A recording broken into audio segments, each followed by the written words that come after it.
నమస్తే అందరికీ. అందరింట్లో వరలక్ష్మి వ్రతం చాలా బాగా జరిగిందని అనుకుంటున్నాను.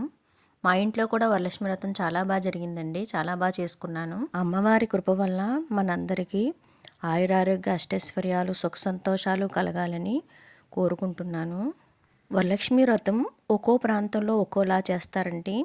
వీళ్ళు ఎలా చేశారు వీళ్ళు ఎలా చేశారని కాకుండా మన కుటుంబంలో పెద్దవాళ్ళు ఉంటారు కదా, వాళ్ళని ఫాలో అవుతే బెటరు. అమ్మవారి పూజ ఎంత భక్తితో చేసామన్నదే ముఖ్యం. మన తెలుగింటి ఆడవారికి ఇష్టమైన పండుగ అండి ఇది. తొలి ఏకాదశి నుంచి కూడా మనం హౌస్ క్లీనింగ్ మొదలు పెట్టుకుంటాం. ఆ శ్రావణ మాసం వైబ్స్ అప్పటి నుంచి స్టార్ట్ అవుతాయి. మనకు ఓపిక లేకపోయినా కూడా ఎంతో ఇష్టంగా చేస్తామండి అన్నీ.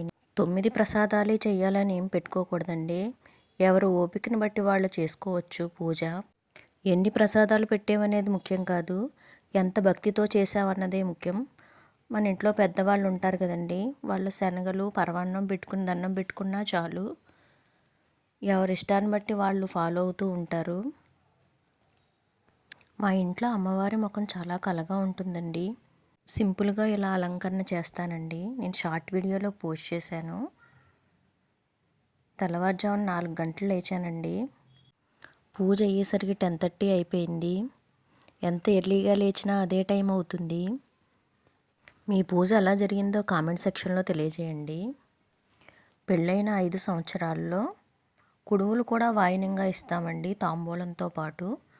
తరువాత తాంబూలం ఇస్తే సరిపోతుంది. కొన్ని ఏరియాల్లో ఇంకా కుడుములు కూడా ఇస్తారండి వాయినంగా.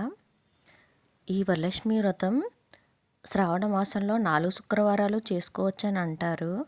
కానీ పౌర్ణమికి ముందుగా వచ్చే శుక్రవారాలు ప్రిఫర్ చేయాలండి. ఫస్ట్ వారం కుదరకపోతే రెండో వారం, ఇవి రెండూ కుదరకపోతే మూడో వారం చేసుకుంటే బెటరు. లక్ష్మీదేవి అమ్మవారు సిరి సంపదలకు, ఐశ్వర్యానికి, సౌభాగ్యానికి ప్రతిరూపం అండి. ఫస్ట్ మనకి ఆరోగ్యం, తర్వాతే అష్టైశ్వర్యాలు. మీ అమ్మవారు అందరికీ ఆయురారోగ్య అష్టైశ్వర్యం ఇవ్వాలని